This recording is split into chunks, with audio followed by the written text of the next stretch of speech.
Hi, this is Cheryl Smith with the Heartland Stamping video, and I'm here today to show you these cute treat boxes that we made in our September Plaid Tidings class. It was called Plaid Tidings because it focused on the DSP Plaid Tidings that we have in our holiday, our August through December catalog. And it has great patterns that are fun for fall, and then they're double-sided, so this one could be Valentine's Day or Christmas. This one, of course, looks a little Christmassy. And this one doesn't have to be any season. It's just a lovely, lovely, pretty peacock with some shaded spruce. This one is very fall. It's got some great colors. Bumblebee and Cajun Craze and pretty peacock. And then we even have some that are going to be more for Valentine's Day. And rich razzleberry is in there. Oh, they're just gorgeous. I love these colors, love these papers. And again, if you're watching this in October of 2020, this DSP is on sale for 15% off. So grab yours while it's still available. I'm worried that it's going to go on back order because it's been so popular. I mean, we just can't keep it around. I keep using it and people keep buying it. So it's a great product. Now, these boxes are so cute and they're so simple. I got the measurements for these from a demonstrator online virtual retreat that I did with Rhonda Wade. So thanks, Rhonda, for the measurements. And we're going to go ahead and we're going to get started. This one is pumpkin pie cardstock with one of the Plaid Tidings papers, and this one is Gorgeous Grape. Let's see, what else can I tell you about this? We're going to start with an 8x8 piece of cardstock, and I'll show you how we're going to cut it and score it. And this one, I've got this cute little piece of paper in here with our cat punch, and then I'm going to write a note on it with my pumpkin pie Stampin' Write marker, and then I'll just tuck it inside before I fill it with candy. This is the back side of that paper. It's a great Cajun Craze. And if y'all have been around long enough, you know it's really rust.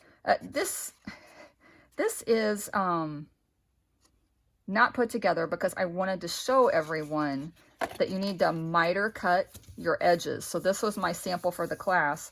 And I didn't put it together because I wanted to show that on these 4 little flaps, I don't want you to leave them straight. I want you to give them a little bit of an angle, and we'll cover that too. So this is my sample box, if you will. There we go. We also have the organdy ribbon that we're going to use. This stamp is from the Ghoulish Goodies, which I have used oh so much. We made Halloween samplers, in a shadow box out of this. And we've just done all sorts of things. Had the cutest little tag card, absolutely adorable. So I love this set. It comes in the red rubber with the cling stamps. We're going to be using these iridescent pearls. They're really great because they have that kind of green and purple look to them. So it goes with the Gorgeous Grape. And the box that we're going to make up has Granny Apple Green in it, and it looks really good with it too. So let's set all of these aside and we'll get started. Now I'm going to mix it up. We're kind of going to do 2 boxes at the same time. So be ready. Don't wonder, Cheryl, those colors don't go together. No, they don't, because we're going to do the box lid for a Christmas box out of this DSP, and I've got all my parts ready for us to put together, and I thought that really coordinated well with this cherry cobbler. So the bottom of the box we're going to do using this one. So let's measure this, and I cut it at 8x8. So again, this one's 8x8 inch square, and we are going to score it at 2 inches all the way around. Notice I've got my masking tape on my cutting blade so that we don't accidentally cut that. And we're just going to spin it and score it at 2 inches every time. One last one. Okay, so on this one, I am going to leave it in there. I've got all 4 sides scored. I'm going to take my tape off my cutting, and I am going to cut down to the 2-inch line.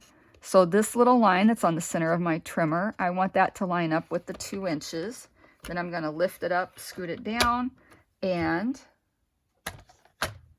we're going to bring that up to the 6-inch. Then we're going to turn it all the way around to the other side. So make sure that you've got the 2 cut flaps here, and you want to cut 2 flaps on this opposite side as well. So we're going to bring this up to the 6-inch, lift up, and then we'll bring this down to the 2-inch because that's where our score line is. Now, if you're more comfortable doing that with scissors, that's perfectly fine too. You're just going to follow that score line until you get to this crossing score line right here. But you want 4 little flaps. So let's go ahead, and I'm just going to score these, and then we'll do our miter cuts. So I'm just going to fold on all the score lines. Did I say score? I meant fold. You knew that, right? So just on these little flaps, not the big ones. So we're just going to do 1,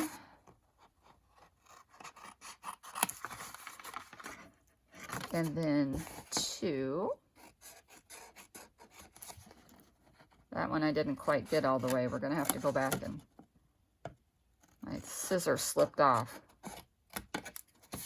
And that's why I'm better at doing the trimmer to cut, because I can cut a nice straight edge with that trimmer, but not so much with my scissors.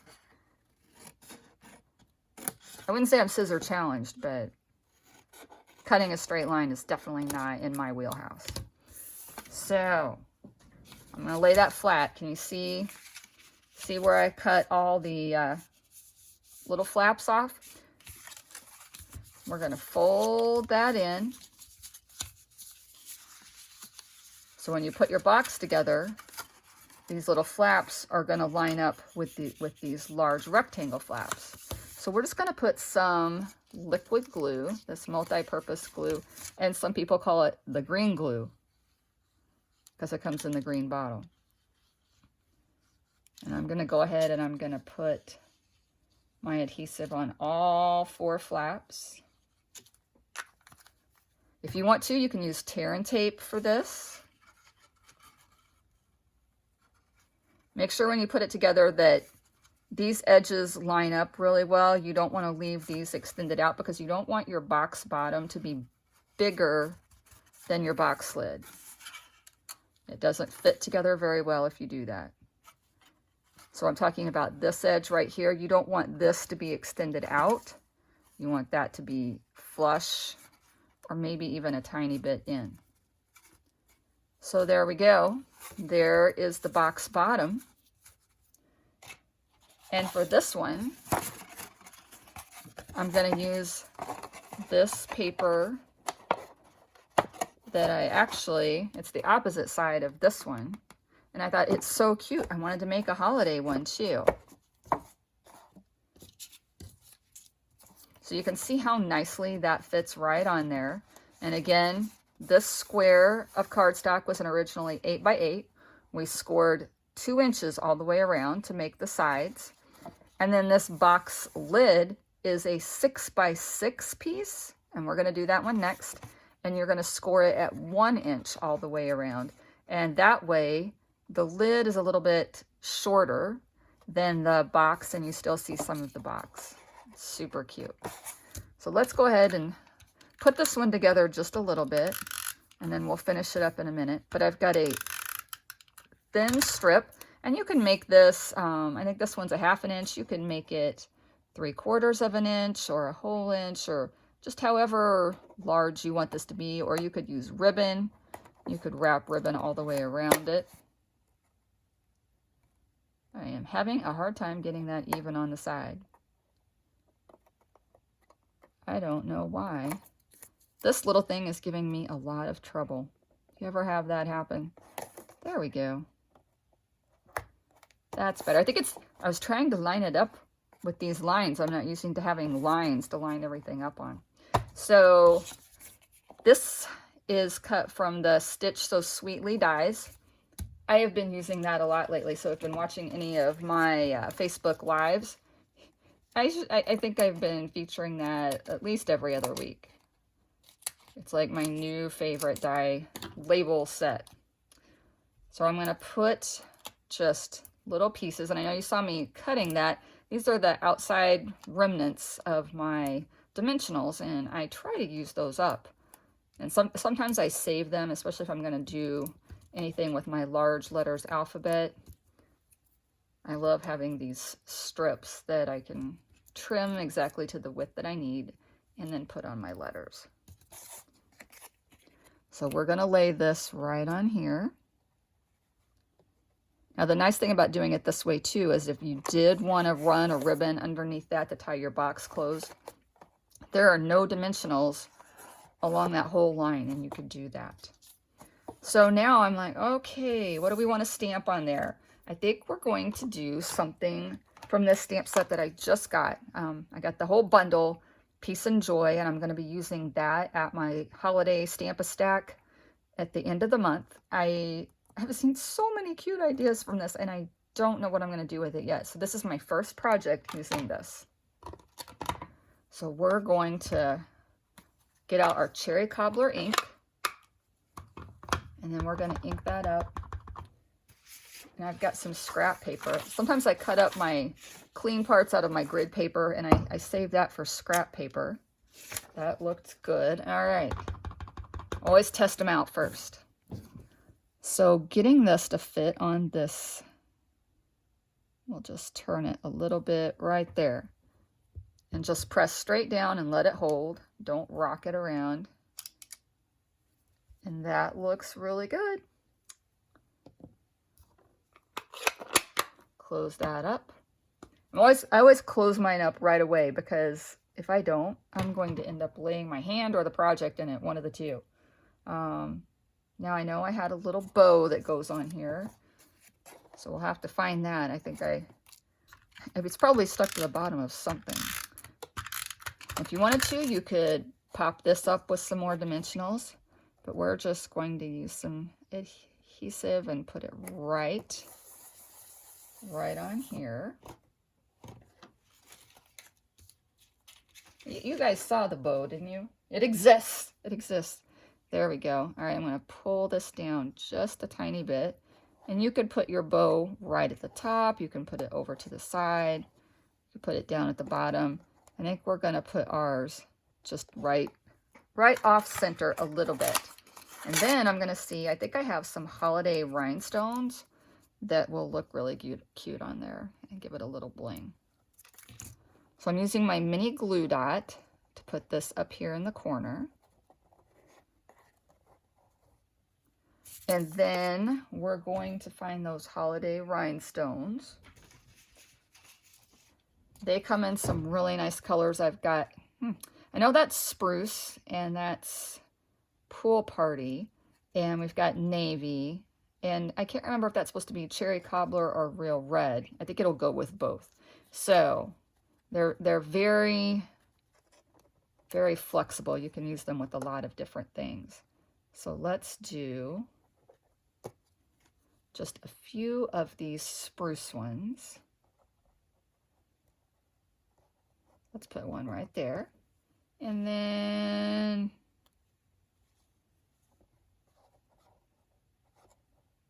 do you want to put two together somewhere? There we go. Maybe I want to just keep putting them on there, but we'll stop there. And I think I should have put some down at the bottom, maybe a bigger one. But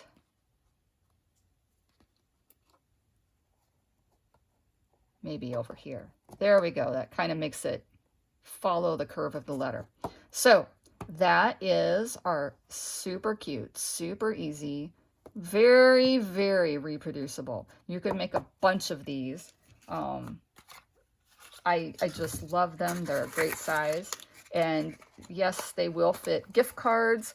And so if you wanted to give someone a gift card at Christmas and some candy to go with it, just perfect size box for that. And you could do some kind of little card that goes inside as well, or maybe just line the bottom like we're going to do with our Halloween one. So I'm going to set this Christmas one aside, and we're going to work on our Halloween box.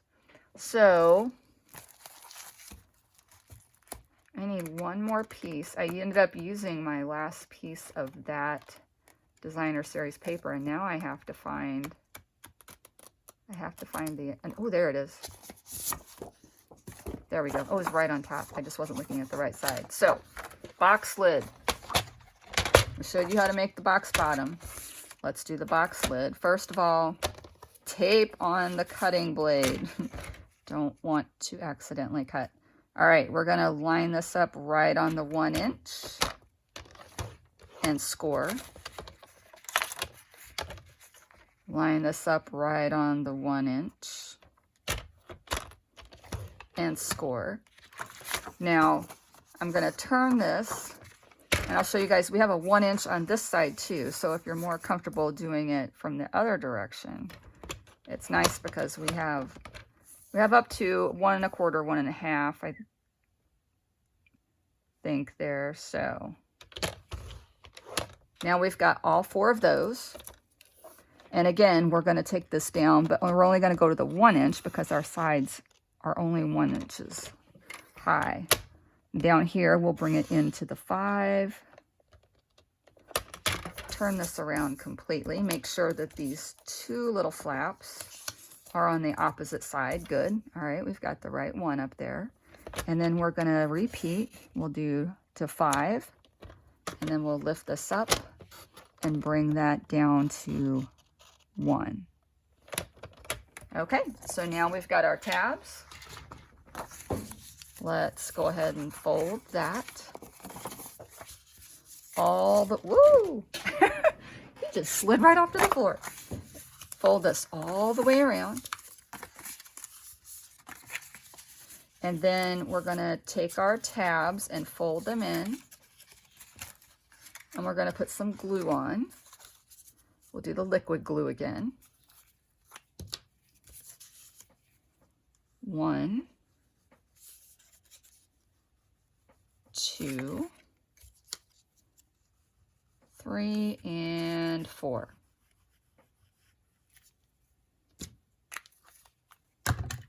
So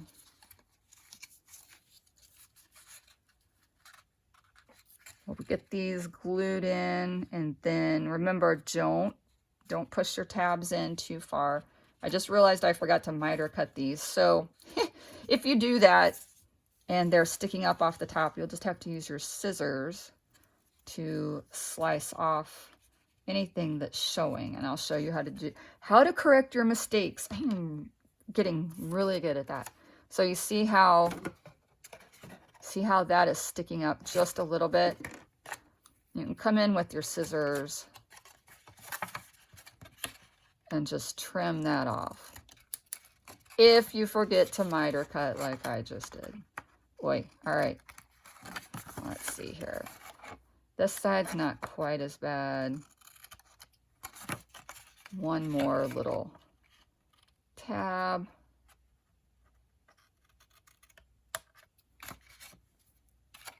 Oops, didn't get that one quite as smooth. See, this is why you really, really want to do this ahead of time. I'm glad I showed you guys this. So maybe you'll remember, don't do what Cheryl did.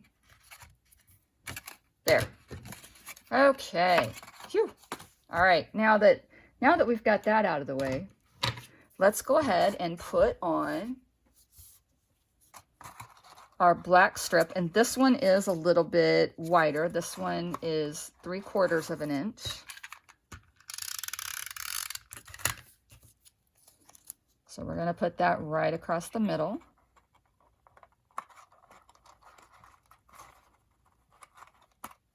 And then we have our Granny Apple Green label from the Stitch So Sweetly dies. And we're just going to put these again in the corners so that if I decide later I want a ribbon across there, it'll slide through. And then if you want to, just to give it a little more stability, I'll put some right in the center there. Now some other dies, label dies would look great too. I just like these because they layer together really nicely. But if you had a couple of oval dies or maybe our rectangle stitch dies that you wanted to use, all of those would be great as well. There we go. Now, one last thing. For my class, I had put this trick or treat right in my Stamparatus. If you haven't used the Stamparatus, they're really nice because if what I'm stamping doesn't stamp exactly how I wanted it to, let's just say I didn't get enough ink on there, I can re-ink and stamp back down, and then I don't have to worry about not lining it up. So with your Stamparatus, you're gonna put some support behind here. You could lay this flat and just have something underneath of it, like another ink pad. I like to put my hand under there to hold it, just so I make sure I'm getting the even pressure. And then I walk my ink pad across it. I tend to over ink like several times, as you can see. And then we're going to stamp down and just press down like you would on a normal stamp. You don't have to press super hard. Again, if it doesn't ink up just right, and even though this one looks great, I'll show you, you just have to re-ink and you press straight down, and it was in the exact same spot. So crucial that you use that magnet to hold your paper still, because if the paper moves, then you will run the risk of not having it in the same spot. So you can see the other things we did for Halloween too on there, and they were in different colors. We had pumpkin pie and granny apple green, and it looks really cool. I might have to try that again on a real piece of paper and not my scrap paper. So the last thing we're going to do with this is we're going to grab our Stampin' Cut and Emboss. This is our machine that has the fold up sides, and you can do die cutting and some embossing. I really love that the sides fold up, because as a demonstrator, I like to take it with me places, and it just is a lot more transportable with the sides that fold up. So to cut a die, we're going to need platform number 1 and my little shim piece, that's number 2. And then I make my cutting sandwich with a clear plate, my cardstock, and then I'm going to grab my die. And the die that I'm going to use is that same one that we had for the joy saying. And I'm just going to turn that just a little bit. And then I always take a piece of washi tape to hold it still. Put another number 3 cutting plate on top and just roll it through. It rolls through really nice and smooth. I'm super happy with my machine. We've waited a while for it, and the results are really good. Okay, so we'll just pop this out, peel off my washi tape. And I love these because they have the stitches in them. I don't know if you noticed that on the Granny Apple Green one as well, but all of these have stitching all the way around. It really just adds a lot. So this one, I think we are going to use some additional dimensionals and pop that up so you can see what that looks like. We'll just need 4 of those. And you can almost use these little backs that you peel off like confetti, because they do get everywhere. They're kind of like glitter. You'll be finding them for a couple of days after you've used them. So we're going to lay this right on top there. And where is, oh, I cut this piece of 3 1/4 by 3 1/4 Whisper White, and I'm going to use that to make my little note card that I'm going to put on the inside. We're going to ink up this cute little witch from the Ghoulish Goodies. And I'm going to put that right in the center. And then I can use my Granny Apple Green Stampin' Write marker to write just a simple, quick note to the recipient of this box. And I'm just going to drop that in there, and I'm not going to put that down with adhesive because, you know, I might write something so sweet they want to keep it forever so they can take it out of the box. So put that lid right on the top. And I think it needs just a little something extra. Where is my ribbon? This is my organdy ribbon. When you're tying a ribbon and you want it to come out really nice, be sure to just carefully make this first loop, fold this around, and then kind of bend this piece in and push it back through. When you twist and roll and let it twist up on itself, it doesn't come out as pretty. So just carefully kind of loop around and fold around, and then you can sit and manipulate the bow to just how you want it. And I always tie mine right on the roll. That way I don't have to worry about how long it is. But if you want a measurement, I usually cut off about 9 inches to make a bow for the size. And if you just want to make a knot, I usually cut off about 4.5.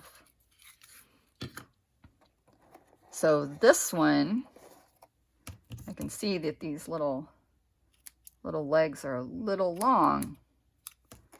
So maybe just like that. And pull that one up. So we're going to grab our mini glue dots. Get those back out.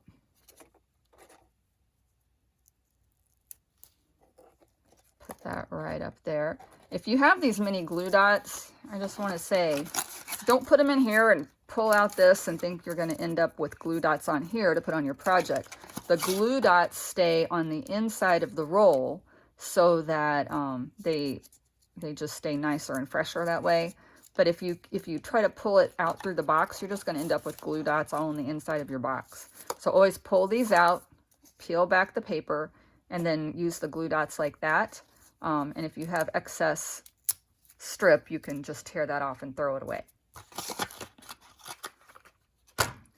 Now the last thing we're going to do is we're going to put a couple of bling items on here, and you can use your U-pick tool, you can use your scissors. For me, I find it's easier. I just use my fingernail, and I'm going to put, do I want to put them here? No, I think I want to put them, I said it was easier and then I'm making a mess. So I'm going to put one here and then one right here. So those kind of look like that is held on with some kind of fastener. It's really cute. And that one's just a little bit different than the spider one that I did. And the spider is part of the Ghoulish Goodies stamp set. Now I will mention his little legs are so short. This is him, and just cute and tiny. But if you put one of these embellishments over the top, you're going to need to use your Stampin' Write marker and the bullet tip just to kind of extend his legs and give them some more substance, because they're completely overshadowed by the big, beautiful embellishment. So there we go. There are our boxes. Ooh, and I can't forget the gorgeous grape ones. So we've got lots to choose from. Yay. All right. Hope you guys enjoyed this video from Heartland Stamping. Remember, this DSP is on sale for the month of October. And if you want to order that, please use the host code for October, and you will get a hand-stamped card in the mail as a thank you. You can also earn the October class for free with a $30 order in using the host code, but you do need to RSVP and let me know that you want to get that class, because not everyone that uses the host code is interested in the class. I would always be interested in it, but just saying. Also, I wanted to remind you all, to help a small business, some of the ways that you can do that is when they have a video, you can like and share and pin it on Pinterest, all kinds of things. All of those are free, but they do help small businesses like mine and other crafters, just to get the word out and share what they're doing with others. So we truly appreciate it. It really makes a big difference. And if you like or share or subscribe, that's a great way to help out. Thank you so much. All right, have a wonderful week, and I'll see you at the next video. Thanks. Bye.